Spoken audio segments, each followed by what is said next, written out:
Hello, everybody. It's Stephen and Walter here for another episode of So Chatty. Today's episode is about, well, an opportunity for you to give us some input in comments about the things we're going to talk about that we're thinking of doing on future episodes of So Chatty. But before we get into all of that, let's take a look at, and I didn't say what number the episode was, I just remembered that. It's So Chatty episode 128, and it is January the 12th, 2024. We're almost halfway through the month. Yay. Oh, okay. I'm glad you're excited. Just one day closer to our death. Cheery. Look at that. That's cheery. That's as cheery as it gets. Okay, I digress. Let's talk about what I have been working on, then we'll look at whatever he's been doing as well. So, this is my latest quilt top. It's a small one. It's only a size of a throw kind of a thing.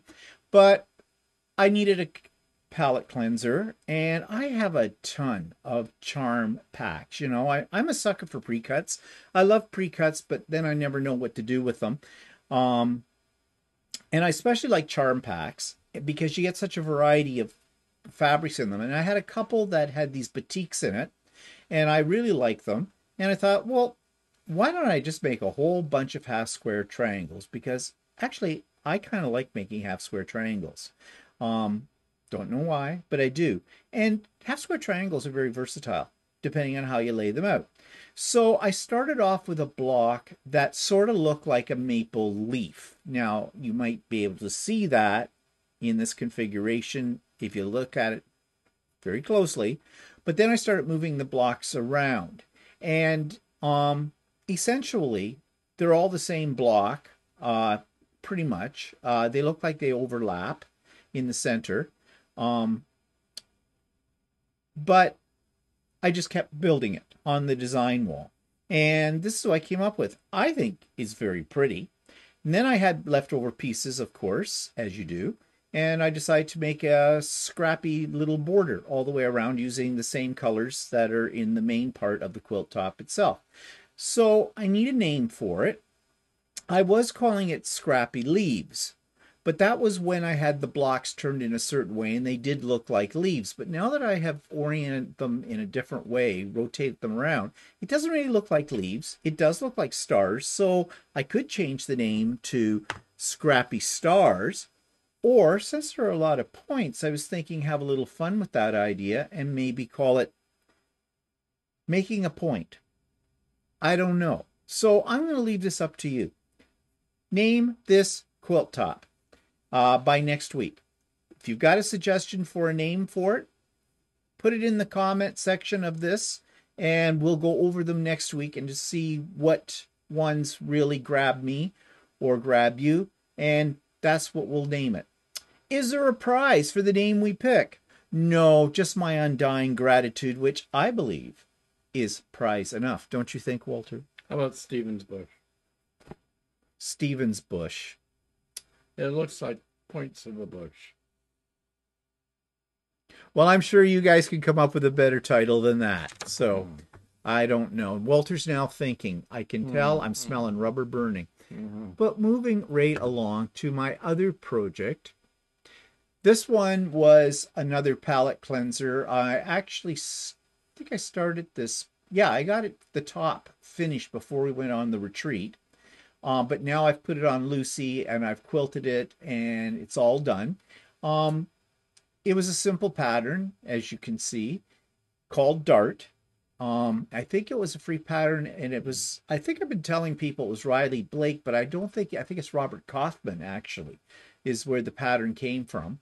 I just did some on Lucy with the computerized part of it, the quilt path. I did straight line, like up and down those little J's. I thought it's got a very modern feel to it, so that's why I wanted to use something that was more linear in design.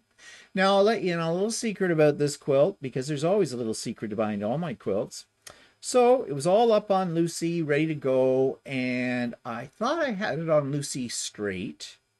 I don't usually square up my quilt tops before I put them on Lucy. I know some people do. Maybe that's a good idea. I'm thinking maybe that's a really good idea. Although I've asked a few other people whether they do. And I think I asked Stephanie actually, and I said, "Do you square up your top before you throw it on your long arm?" And I think she told me, "No, she doesn't do that." So I don't either, but I'm beginning to think it might be a better idea because at least in this particular pattern, somehow I was starting to get part of the pattern when it came to its end to go down to the next line of the pattern. There was like a, I guess, not a jump stitch, an actual sewn stitch that went down, joined the next one, went across. But because I had set it up so it would run off the edges of the quilt, because it's a continuous design, you didn't see that until it shifted a little bit. And then it started in the last quarter of the quilt, you started to see those lines. And I knew that even after trimming up the quilt and putting a binding on it, you would still see those lines. And I thought, no, I don't want those, because I used a blue so you could see the quilting. So I trimmed the quilt more than I originally thought I was going to. I trimmed off about an inch all the way around from the edges of the quilt. And usually I only trim off, quarter to half an inch before I put on the binding. So then I put the binding on. But that doesn't bother me because it makes it float. And that's fine with it. So it worked out okay. But yeah, now if you were to fold this up, it's still a little off. But what's the secret to fixing that? Don't fold it. Simple as that. This is probably going to be a donation quilt, I'm thinking. It might be good for a teenage boy because the colors are, nothing really feminine about the colors in this. It's fairly neutral. And yeah, it's modern in design. So I think that might be a Project Linus quilt. Anyways, that's done. Now, what has Walter been working on? Well, I'm still sewing my quilt together. I got 3 rows left to do. So his African quilt that he started at the retreat. I'm not particularly speedy at doing these things, so this is what I've got so far. Oh, I can hear them now going, "Oh, Walter, that is absolutely beautiful." It looks like the CBC symbol. It does, actually. Of course, there's a little problem with some of your points in the center. Didn't quite get over there. But it's fine. But yeah, actually, I think it's going to look pretty good when you get it done. And then I'll show you how to set up Lucy. Mm-hmm. I'll show you how to baste your quilt, how to set up quilt path. This will be fun. We'll do a video about that when the time comes. So hurry, because Stephanie's got hers. She's not going to show her, she said, until you get yours done. Well, I got to move with it. Yeah, you got to get on with it. How many rows do you have left to fill? I just have 3. Oh, well, you're getting there. Yeah, it's coming. Actually, it looks pretty good. Yeah, damn. But whatever. Well, we'll see. Maybe we can mess it up when you quilt it. Yeah, probably. Surprise. Yeah. You have to figure out what kind of quilting pattern would look good on that, too. Yeah. So, well, we have many to choose from. Mm-hmm. Are you coming back into the shot here? Yeah. I'm working on it. Drag your ass in here, will you? Yeah. For God's sakes. Oh, and of course, today you're wearing an ugly sweater. Yeah.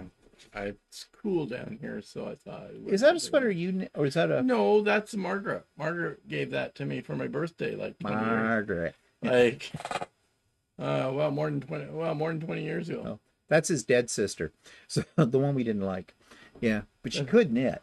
I mean... No, that isn't knit. What is it? She bought it at Mark's Work Warehouse. Oh, I thought it was oh, well, crap. It's an ugly sweater. Like, okay. It's a store-bought type sweater. Oh, well. It's just fleece. What do you call it? That. Oh, so fleece? It is. And then there's a design on it. Okay. That's how much I know. All right, moving on. Okay, so you've been working on any other projects? No. So let's turn our attention first, before we get into the main event, to announcements. So we're back with Sewing with Stephanie and Stephen on Wednesday, starting at 9 a.m. Eastern Time. All are welcome to join us. We had some new people this week, which was really nice to see.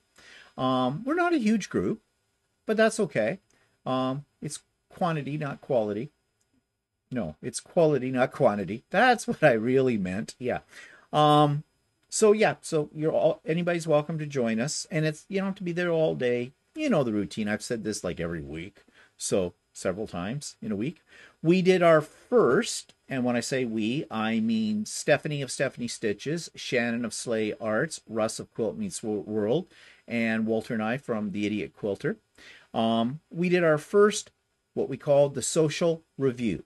Now, we had a little bit of a technical difficulty when we went live, and that was my fault because, yeah, because I wasn't really sure how to do it. I thought I did. So, yeah, I think we've got that problem worked out.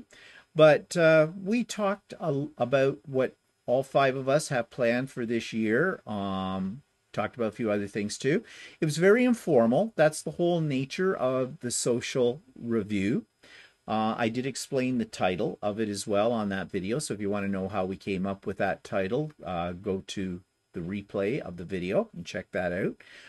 We took questions from the audience who were also giving us lots of ideas of what they'd like us to do in the next year, which was kind of helpful because some of the things I'm going to talk about today were generated directly from that discussion. I think most people enjoyed the discussion in spite of my little technical problem at the beginning. We had fun doing it. And so we're going to do the next one. So they will happen on the second Wednesday of every month at 7 p.m. Eastern Time, but we'll rotate who's hosting them and whose channel they'll be on. So our next one, Stephanie is hosting. February the 14th. It's Valentine's Day, so I'm sorry if that has interrupted any of your plans. Although I think most of us that are on here go Valentine's Day, bah, humbug. We certainly do. We don't celebrate Valentine's Day, okay? Did we ever? Well, I think there were a couple of times when we were much younger that we didn't go out. We had a nice dinner at home. Now, yeah, big deal.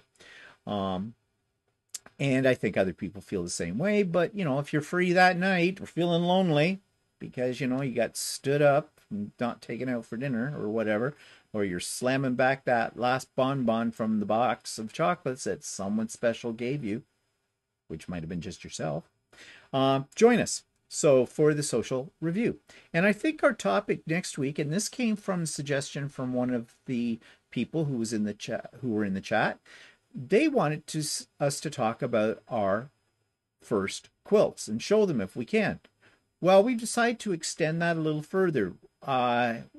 Some of us are going to show our first quilt that we've ever made, or a quilt that is very memorable for us. So we'll have a little trunk show of these, and with the little stories that go behind these quilts. So that's on the next Sewcial review, which is February the 14th, 7 p.m. Okay, on Sunday, some of you probably have signed up for it. I believe there are no more spots left. I think it is closed now. But Stephanie and Shannon are having a virtual retreat, their first virtual retreat, and we're doing two projects. Shannon's going to show us how to do a simple piece using foundation paper piecing. Walter's all excited about that because he's wanted to do foundation, haven't you? Yeah, more or less. Yeah, I can see your excitement faces on. Just sort of understand the concept. So, well, Stephanie also gave you as a gift when we went to the retreat a bunch of stuff to help out with that as well. She gave you some foundation papers, and I think you got to add a quarter ruler in there too, and all of that. So that's the first half of the retreat. In the second half of the retreat, we're going to be working on an original wall hanging size quilt pattern that has been designed by Stephanie. And if you've never done a Stephanie's pattern before, you should. They are written so clearly, so well. And I've done several of Stephanie's quilts, and I really like the end result. And in fact, I already know what the pattern looks like because Stephanie asked me to edit it for her. And believe me, that was an easy job because there was very little that needed to be changed. In fact, nothing needed to be changed. I just made a suggestion for one little addition, which would not have made or break the pattern to start with. So that's what we are doing on Sunday. It is not a live event, so you won't be able to watch it unless you are already signed up for the retreat. And as I said, it is now, I believe, closed. You can check Stephanie's website. Just do a search, Stephanie Stitches Retreats, and you'll find it. But I believe it's sold out right now. But we'll tell you all about it next week and show you what we made. Now, speaking of sewing days, haven't had a pop-up sew day in a while, so we are having one. Next Saturday, January the 20th, will be a pop-up sew day because Walter won't be here. He's going off to his little in-person sewing thing with those people who do garments. With them. So I'm sorry, fan club, Walter won't be joining us, which is a perfect opportunity to have a pop-up sew day. Then I don't have to compete. Yeah. So I will be sending out the emails with the Zoom link in them to everybody that's on my mailing list. But in the show notes for today, for So Chatty, you will find the link as well. And remember, it's a private thing. We don't broadcast this on YouTube or anything like that. All are welcome. Work on whatever you want to work on. It's just fun. We always have a good time. And all next week on all my videos up to next Saturday, the link will be in there as well. But if you want to be on the mailing list, drop me a line, emails in the show notes, and I'll be more than happy to add you to the mailing list. Okay, I think that's all the announcements. Anything exciting happening with you coming up this week that you want to tell the world about? No? Yes? No? Maybe not? No? No? No? Okay, exciting life you have. All right. Well, I have to plan for Australia this week, definitely. Oh, yes, we have to get down because, we have people that are wanting to know what our itinerary is. That's the word I wanted. Yeah, get that out. New jaw. Yeah, so yeah, get on to that. All right. Talking about trips and things, plans. So these are ideas that we have for So Chatty in the next coming months or so. If you have suggestions, we are all ears. We'd love to hear your suggestions. Now, you have to remember how we do these things. This forum that is here, and the time it sometimes takes, and I'll say more about that when we talk about some of these projects, but sometimes people make suggestions for us to do things that are like, show us from start to finish how you quilt on your Lucy. Well, have you got a day? Because that's how long it would take, okay, to show you that. Now, we have shown pieces of that, though, at other times. So things we can show in smaller pieces, those are great suggestions, okay? But, sometimes you make a suggestion that's outrageous, but there's a grain of an idea in there that I get. So, yeah, doesn't hurt. Put it down. Worst case scenario is just, no, that's dumb. I won't say it to your face, though. No. Okay. We had a problem with the Accquilt before we get into plans. Well, this is part of the plans. We had a little problem with my Accquilt quilt this week. When I say I did. I don't know if you remember back when I first got the Accquilt quilt, within about a month, I had to take it back to Kawartha Quilting, where they're the official dealer and the closest one to me for it, because the adapter plug that goes inside that gives it the power, it's the electric machine, was very, very tight. Almost the point where you couldn't get it plugged in. And the only way you could get it to really make a connection is you had to wiggle it a little bit. Well, after doing that repeatedly, the pin inside broke off. And then you're screwed. So I took it to, at that time, I took it to Kawartha Quilting, and Zach, one of the owners of Kawartha Quilting, great guy, he looked at it.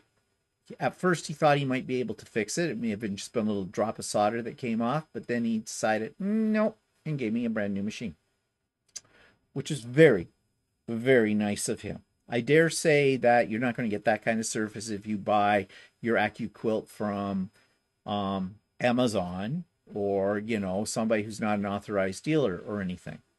But he did that, and it's been fine. But the other day I got it out, ready to go, and it wouldn't turn on. And you tend to keep your cord plugged in all the time. Yes, I do, because of that problem. Yeah. I have a special spot for it that sits underneath my pressing table or my cutting table, and it's always plugged in because I have a plug-in board under there, and I just bring it up, open it up, it's ready to go. So I did that, and it wasn't.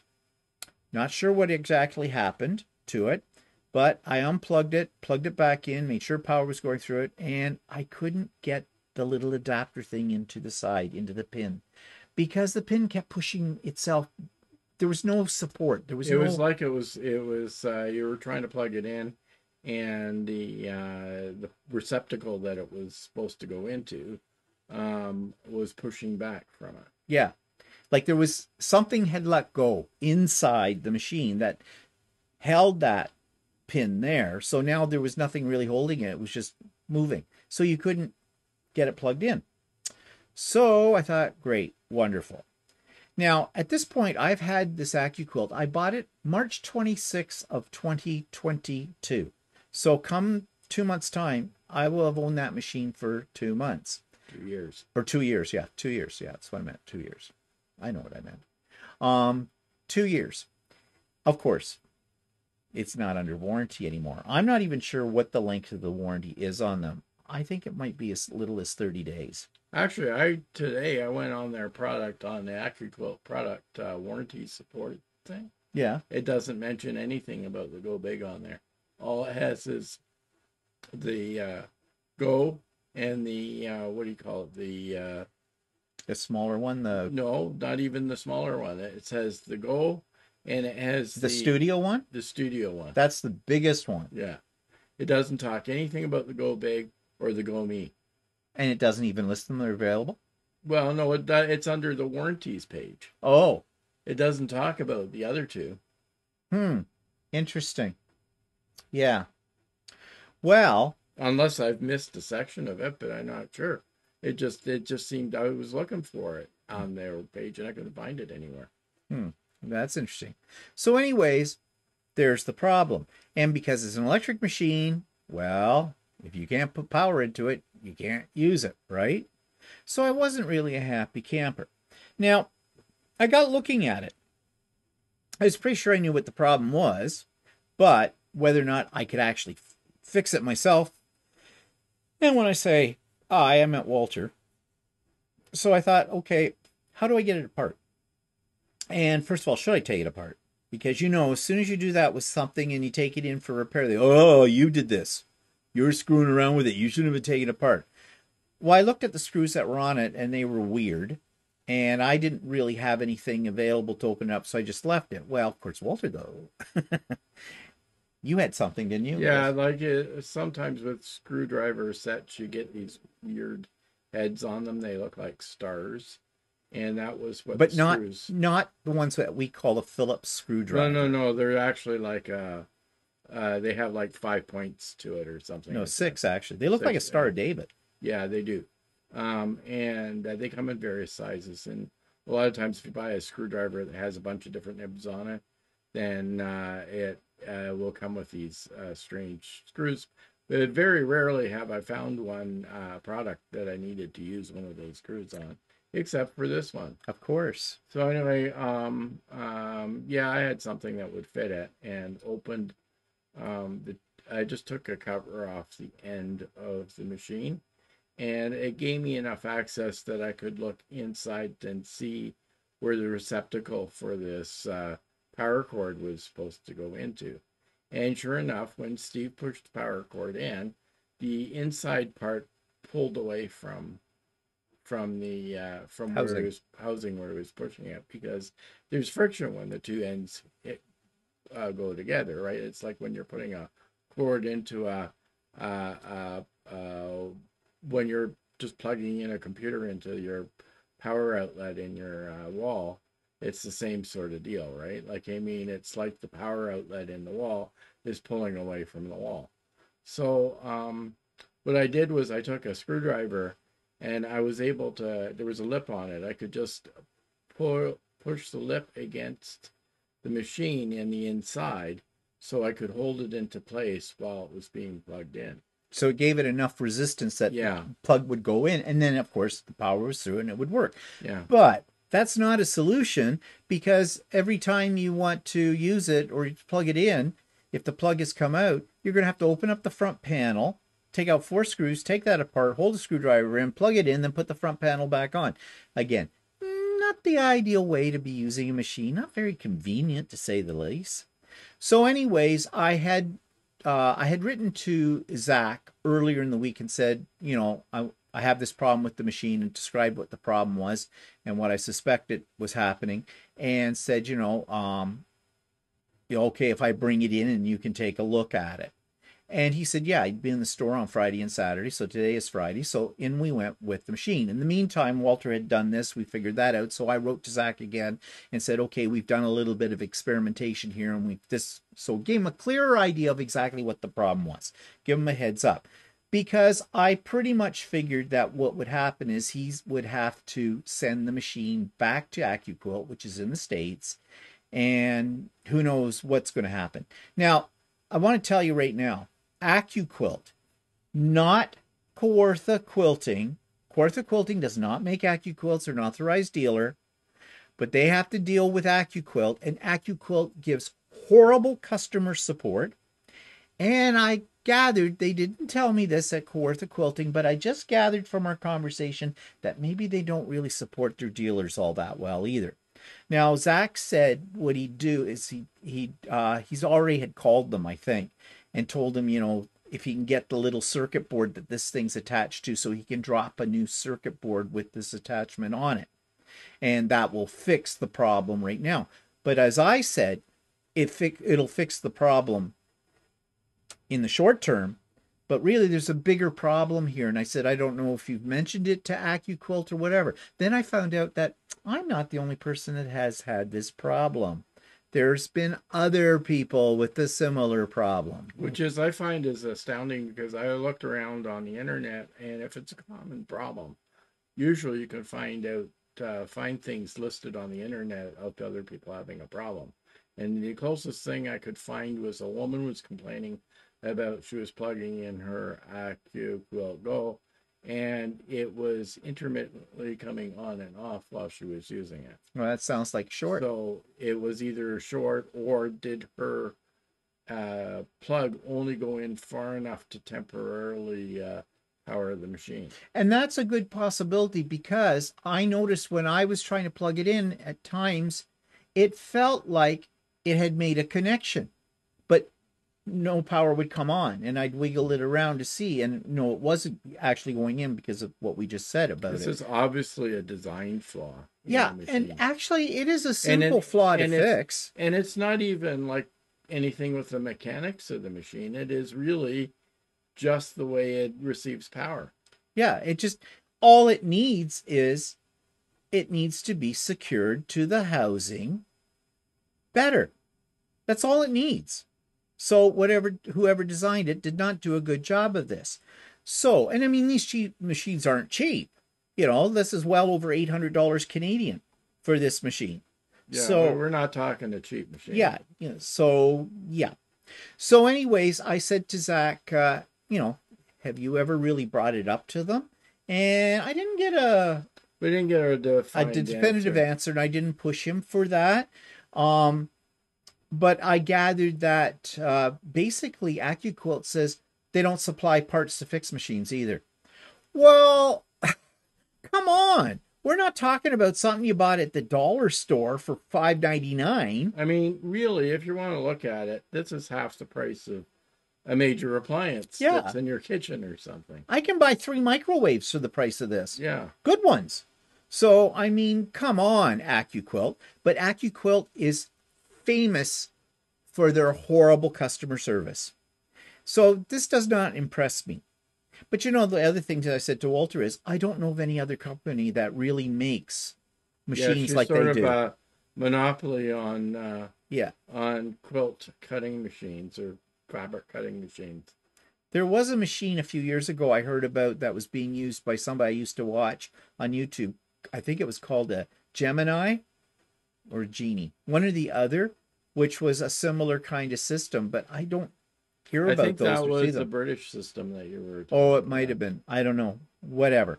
So what's happening with it now? Anyways, it's sitting over at Kawartha Quilting. Zach is trying to get this part or to find out what's going to happen with them all. I mean, I know that Zach, no matter what, will look after me with it because they're very, very good at Kawartha Quilting. And I told them that I'd be talking about this on the channel as well. But I said, don't worry, I'm not going to. It's not your fault. No, it's not. They have It's nothing not to the do with the store fault. that's selling it. It's No. the problem. It's actually the manufacturer of the product. Yeah. That's the problem. You know, in my mind, in the engineering of this, it's a very simple fix. Somebody who knows about, you know, design and Yeah, that. all it would require is a bracket of some Yeah. sort or something that will hold the interior part of the plug against the edge of the machine. Yeah.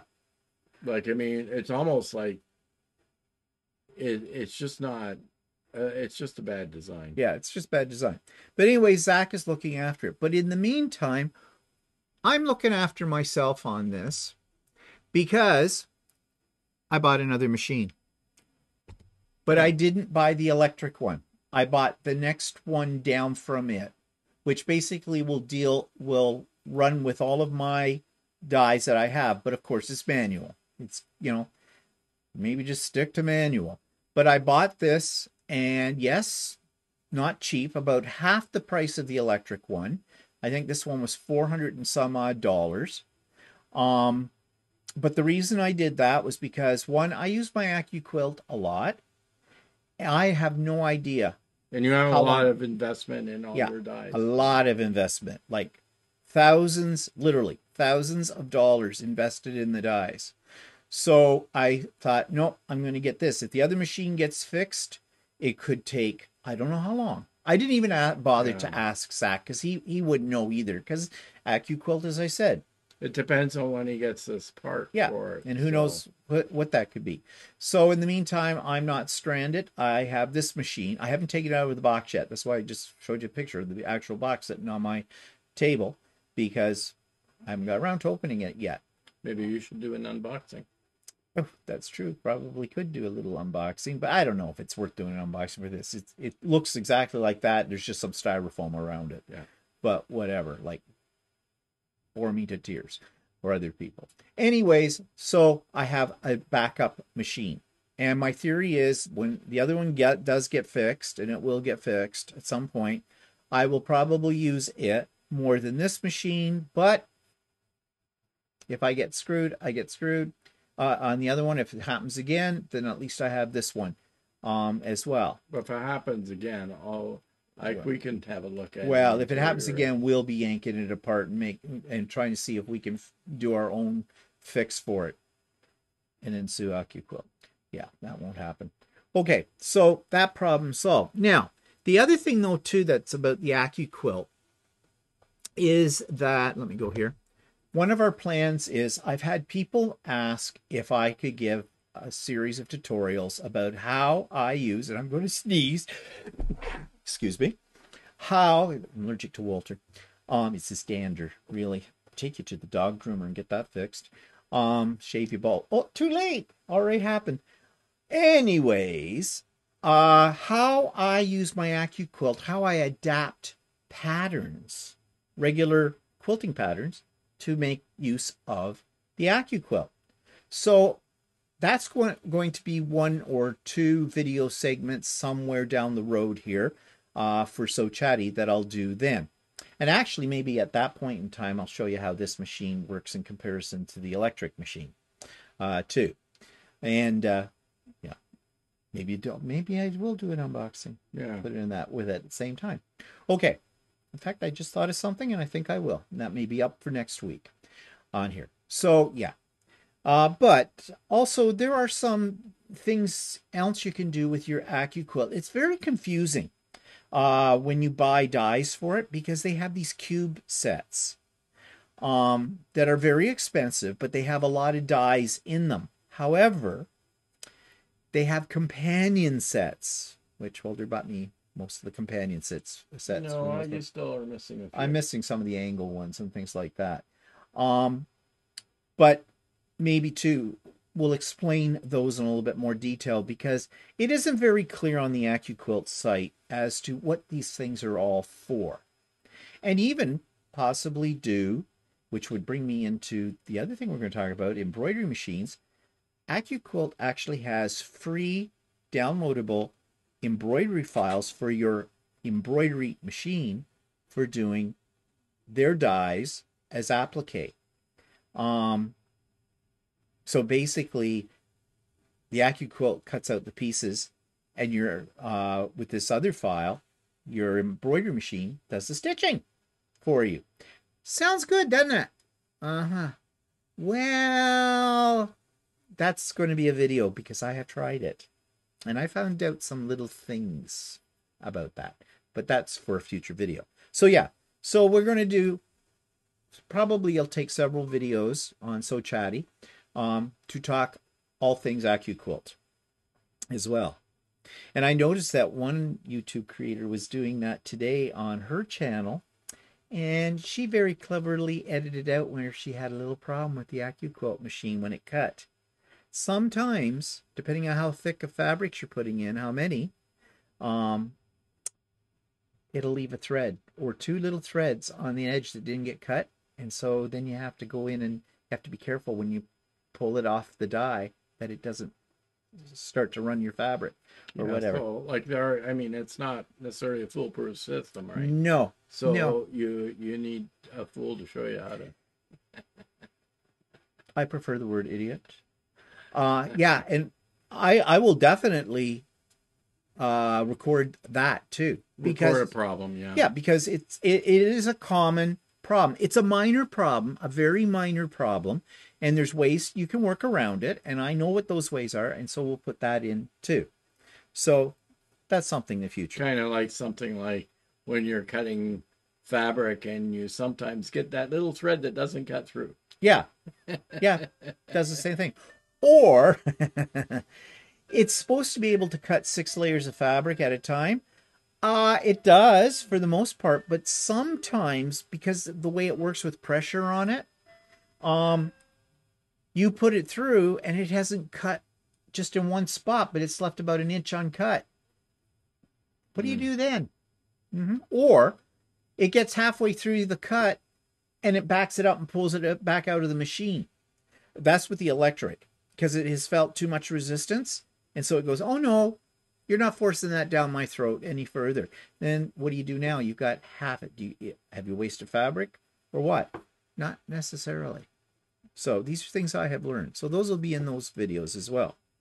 Okay, let's move to machine embroidery. Now we have done various little segments about machine embroidery, but we've had a request where people really want to know a lot more about stabilizers, how you pick your thread colors, where you get your files, how to set up your machine, and the different things you can do in machine embroidery. It's not just putting a monogram on a towel or a cute little animal character on a shirt pocket. There's so much more, and we have talked about this before, but we're going to be more detailed. We're going to take you through the process. It's going to be kind of like a tutorial, but it'll be over several episodes of So Chatty. I've already started laying out the plans for it. Yeah, because unlike other things, sometimes embroidery requires your own take on what you need to do in there. Like for choices of stabilizer, you can use various types of stabilizer for various types of projects. It's whatever you feel or whatever you like to use better. And some of these manufacturers of stabilizer, they want to sell stabilizer, and stabilizer is not particularly inexpensive, depending on where you buy it. And they make it sound like for this project, you have to use this particular stabilizer. Well, not always. In fact, in most cases, there is choices that you can make as well. So we'll talk about all of that. Same with thread color. Just because a file that you download and put into your embroidery machine says you've got to use this color here, you got to use this color here, and they are often geared towards a certain manufacturer of fibers. Like I use Floriani, but my machine's a Janome, so it doesn't list Floriani in And its sometimes selections. your machine, whatever the thread, the base thread color of the way the file was created, may use a different brand of thread, and your machine interprets it as a different a different kind of thread. Sometimes the thread colors don't come across correctly. Like I have a pattern of a bear, which is a brown bear, and on my machine it looks green. So you have to work out the colors to Yeah. suit you, what you want to do Yeah. with it, and how And it you want it to look. and that's not hard, but you got to get over the idea that you have to do exactly what the machine is telling you to do. You do not. With that, you can have some creative license with it as well. And then, of course, there's always troubleshooting. I had someone wrote a comment today, said that they know that I did a video once where we showed how to recover from a bird's nest when all your thread gets pulled down inside the machine and you've got this big lump in the whole bit. How do you unattach your hoop from it without losing everything you've already done? Well, I wrote to her about it because I couldn't find the video where we actually showed that, but that's something. But troubleshooting, um, what happens if this happens? What can you do to recover from it with a minimal amount of swearing and screaming, kind of a thing? Like embroidery machine, like every machine, embroidery machines work great when they were working fine, but occasionally you run into a problem, and sometimes they're recoverable and sometimes they're not. And a lot of people think that these are plug and play machines that, oh, I can push this button, this is all going to do that. And in a lot of cases it does, but what happens when it doesn't? So that's going to be part of that series as well. So this brings me up to, I told you we're going to be asking you for things. So the other thing I would like you to do is both with the Accquilt and with an embroidery machine, what kind of things would you like us to address? Give us your list. What would you like to know about these machines? Okay. Now remember, we use Janome for our embroidery machine, but Yeah, we both use a Janome 550E, and that is similar to a Janome 500, yeah. and similar to a Janome 450. Well, it's basically similar. All Janome machines basically operate the same way. But then there are people that have Berninas as well, and brothers and things like that. Well, essentially, all embroidery machines, the mechanics of them work the same way. The differences are in how you might edit a file or things like that. We will be focusing on what we know, and that's a Janome machine. And it also depends on their what thread, the thread colors you're using may depend on the brand of thread you're using. Yeah, I already said that. You didn't say that. I thought I did. No. Okay. Carry on. You were talking about machines and the way embroidery works. All right. You may use different files, extensions than what we use, but we have, it'll work a similar way. Yeah. It's just that you may have to, if we say we're using thread color 605, that may have nothing to do with you. Yeah. Like you have to use your own color of because they'll all be numbered differently. Yeah. That's not what I thought you were going to talk about here that I already said, but whatever. What I meant was what we will try to keep our discussion, our way, the things we talk about with the embroidery machines as generic as we can.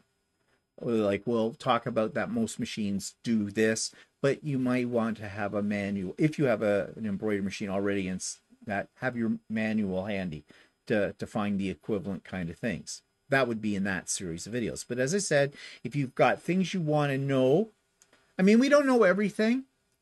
I just learned something new the other day that Walter knew that I didn't know. And we've had our machines for quite a while, like years. Yeah, we don't know everything.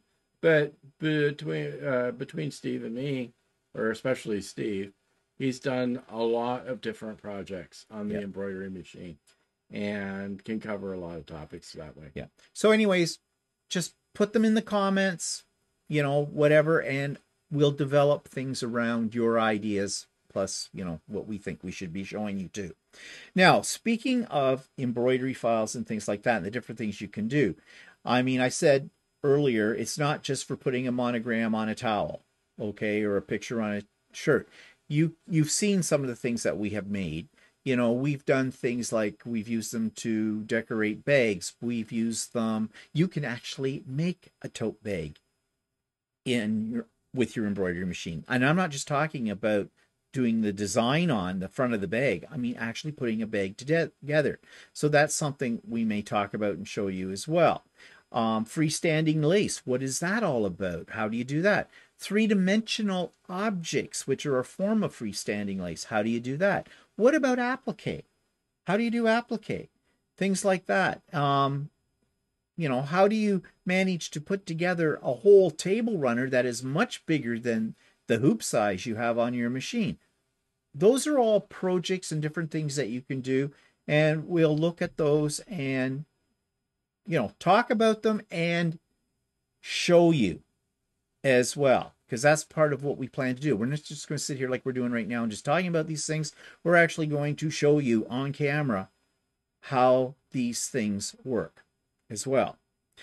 So that brings up a question is, and I hesitate to bring this up because it's a lot of work in terms of organization and time for us to do this. But I'm wondering, is there an interest in doing like a sew along, but it would be an embroidery along sort of thing? And what I mean by that is we set a time and a day where anybody that's interested that has an embroidery machine, we all work on the same file. We download it. We decide on what it is. It might cost a little money because you'd have to buy probably the file unless I find a freebie. But the thing with the freebies are they're usually free for a reason. Like they're not very sophisticated. But I'll look for a file that can be part of a project, tell you where to get it in advance. Now, files for embroidery machine projects are not that expensive.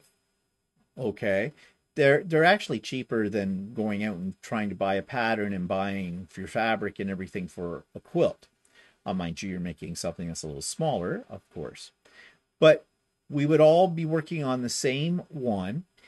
It wouldn't matter so much about what machine you're using. The only thing is, we won't be able to troubleshoot if you're using a Bernina because we don't own one. We might be give some suggestions. Yeah, and depending on the project, like you were saying, if it's a simple project, we'll try and keep it down small enough that some of the small, cheaper or more inexpensive machines won't use as big a hoop as you. Yeah, so your hoop sizes would have to be able to coordinate with the hoop sizes that we have available to us. Yeah. And things like that. Yeah. And the format of this though would be an actual live. Not a YouTube live. It won't be recorded. It would be a Zoom. It would be like how I do pop-up sew days and sewing with Stephanie and Stephen and all that kind of thing. And it would be probably a day-long event, which would mean that it would have to be probably on a weekend. It would probably have to be a Saturday to do it because, you know, some people have probably jobs. Initially we would have to limit the size of the audience as well. Yeah, we probably have to. Now, we're not going to charge anything for this at all. The only cost to you would be in your materials probably for it, like the file and whatever fabrics you're going to use with this project. A smaller group though, because, you know, if you're running into a problem, it might be easier for us to handle your problem if it's a smaller group. Yeah, we're thinking about this. I haven't got the whole idea laid out yet on paper and organized. There's more things to think about. But what I'd like to know is there an interest in this? Okay. And before anybody asks me, because there will be somebody that will ask this to say, I would love to do this. And then, but are you going to record it in case I can't be there for the whole day? No, it's not going to be recorded. Okay, I'm sorry. And I'll tell you why it's not going to be recorded. In order for you to get the recording, you would have to be able to download it. And I would have to put it up on something like Google Drive, and a whole day recording is a huge file. So not even your computer system, your email provider, your internet connection may not be able to handle something like that. So no, I'm sorry. Before anybody asks, no, it will not be recorded. Okay. Can you come if you don't have an embroidery machine and watch? No. No. Because we have to probably have to limit the number, and we haven't decided what that number would be. We haven't even decided whether this is going to happen. Because first of all, just an idea. It's an idea. And probably the first one we do would have to have a very limited group of people, because we anticipate there will be problems when you and we would like to find out what those problems would be. And we're not just talking about problems with the actual embroidery project. We're talking about problems in the logistics of explaining this, showing it, the technology. There's a lot of moving parts in all of this.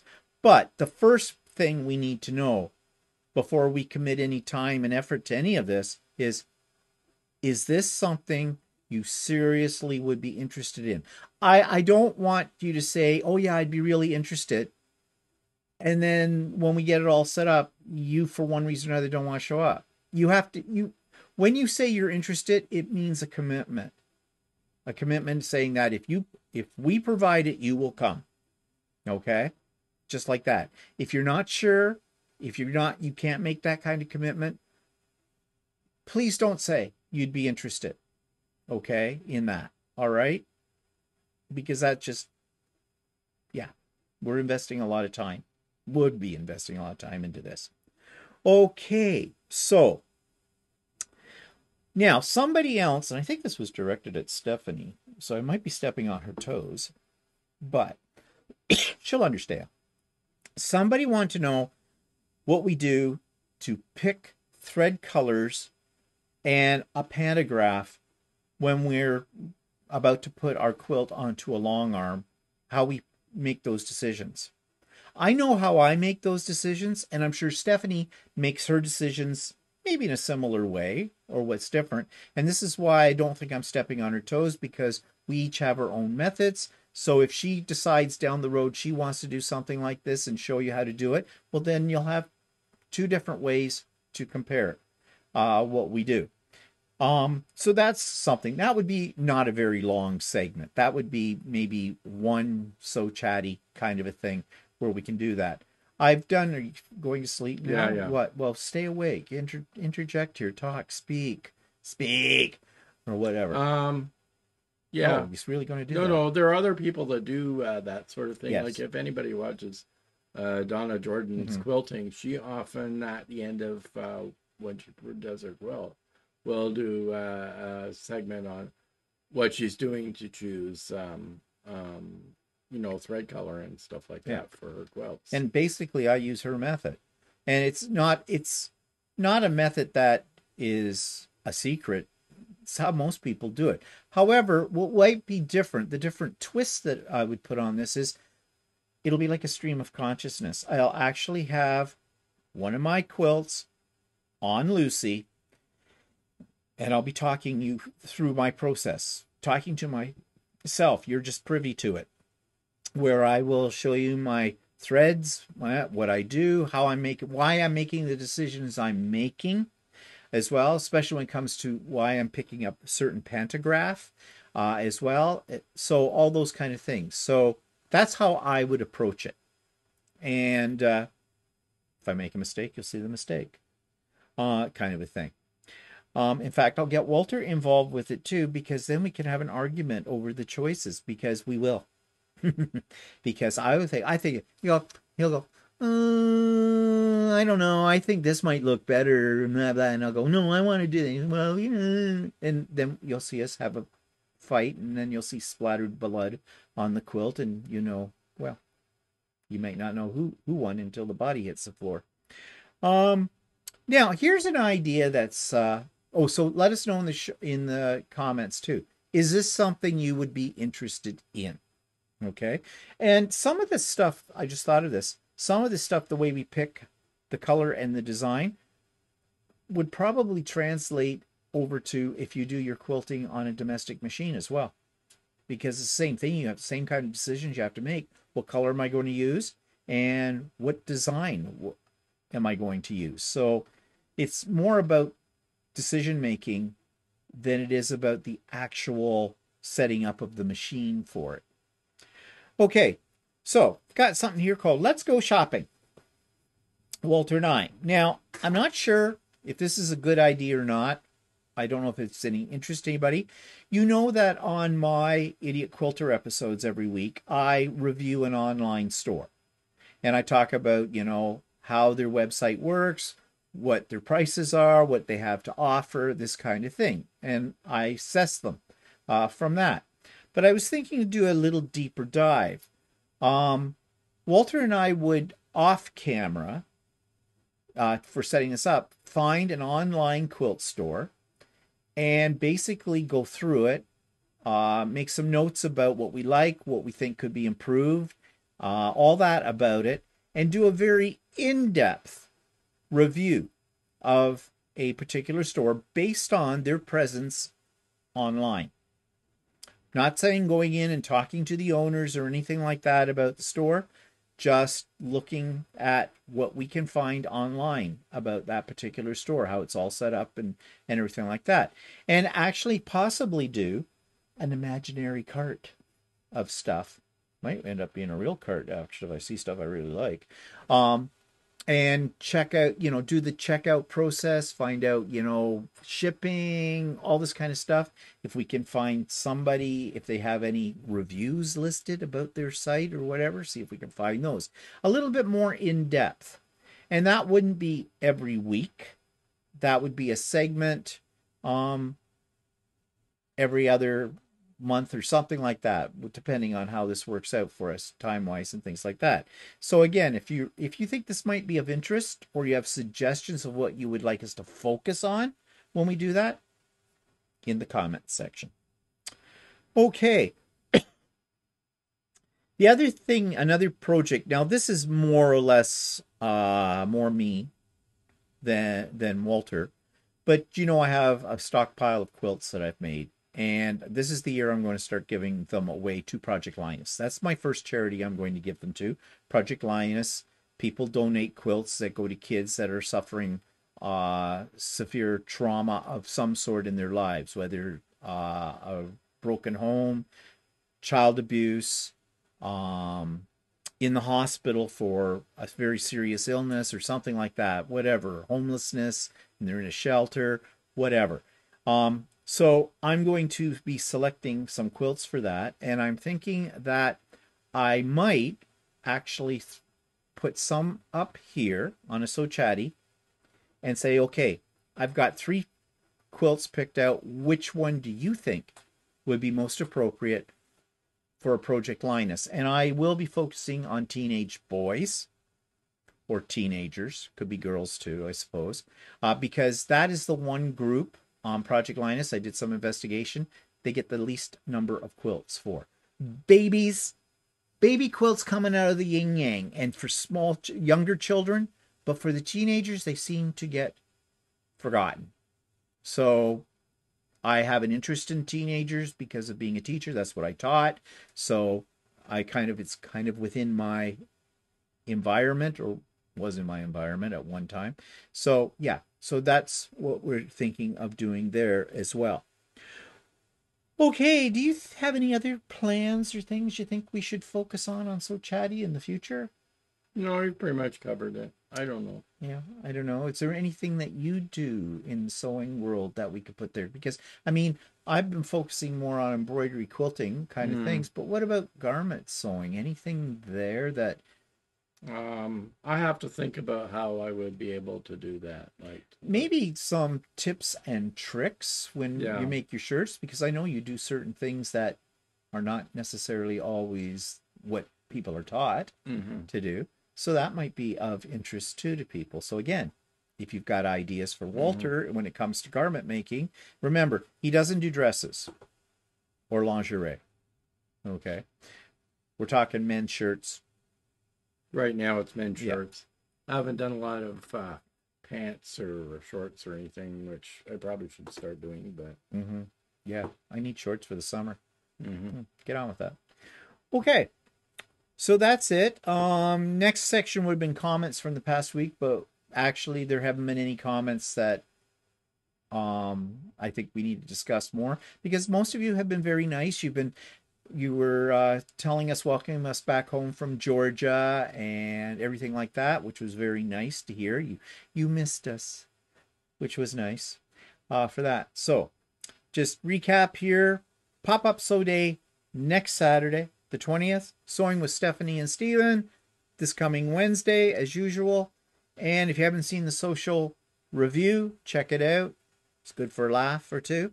And yeah, just keep those comments coming and your suggestions for future Sew Chatties. And yeah, so that'd be great. Any parting words? No. I always get accused that I don't let you talk. Yeah, I know.